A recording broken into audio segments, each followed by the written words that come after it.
शांत और सुंदर गांव गोकुल में, जहां गायें खुले मैदानों में चरती थीं और यमुना नदी धीरे धीरे बहती थी, एक दिव्य बालक पला बढ़ा।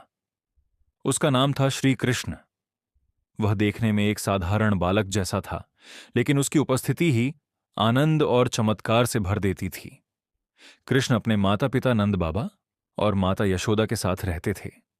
जैसे ही वह सुबह उठते, उनकी आंखों में शरारत चमक उठती। उनके घुंघराले बाल उछलते रहते और पैरों में बंधी पायल की मधुर ध्वनि पूरे गांव में गूंजती।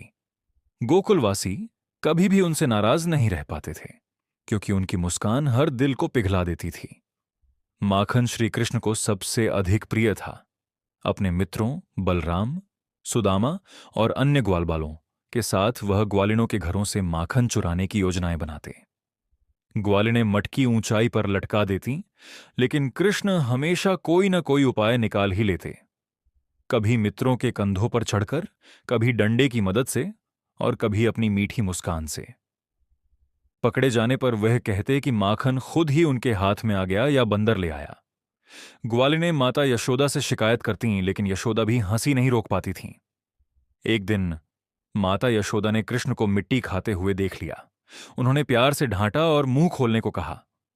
जब कृष्ण ने मुंह खोला तो यशोदा ने उसमें पूरा ब्रह्मांड देख लिया।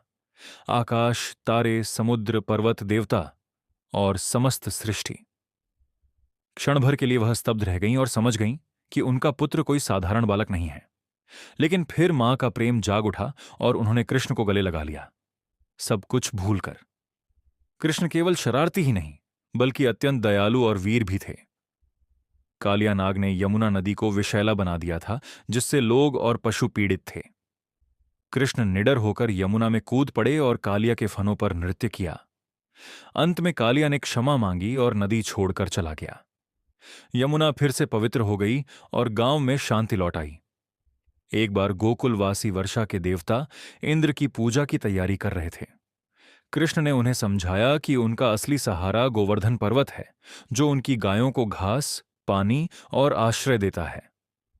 कृष्ण की बात मानकर लोगों ने गोवर्धन की पूजा की। क्रोधित इंद्र ने भयंकर वर्षा और तूफान भेज दिए। चारों ओर भय फैल गया। तब कृष्ण ने अपनी छोटी उंगली पर गोवर्धन पर्वत उठा लिया और उसे छाते की तरह थाम लिया।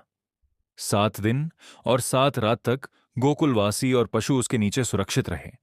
अंत में इंद्र को अपनी गलती का एहसास हुआ और उसने कृष्ण से क्षमा मांगी। कृष्ण ने मुस्कुराकर पर्वत को वापस रख दिया और विनम्रता का पाठ पढ़ाया। कृष्ण को संगीत से भी गहरा प्रेम था। जब वह अपनी बांसुरी बजाते तो उसकी मधुर ध्वनि जंगलों और खेतों में फैल जाती। पक्षी चुप हो जाते, गायें ठहर जातीं और यमुना भी मानो बहना रोक देती। वह संगीत शांति, प्रेम और भक्ति से भरा होता था। इतने चमत्कार करने के बाद भी कृष्ण सदा बालक ही रहे, हंसते, खेलते, छेड़छाड़ करते और प्रेम बांटते हुए। माता यशोदा के लिए वह उनका नटखट पुत्र था, मित्रों के लिए सच्चा साथी और गोकुल के लिए रक्षक। और संसार के लिए वह यह सिखाते हैं कि ईश्वर प्रेम, सरलता और आनंद में बसता है। श्री कृष्ण का बाल्यकाल केवल चमत्कारों की कथा नहीं, बल्कि करुणा, साहस, बुद्धि और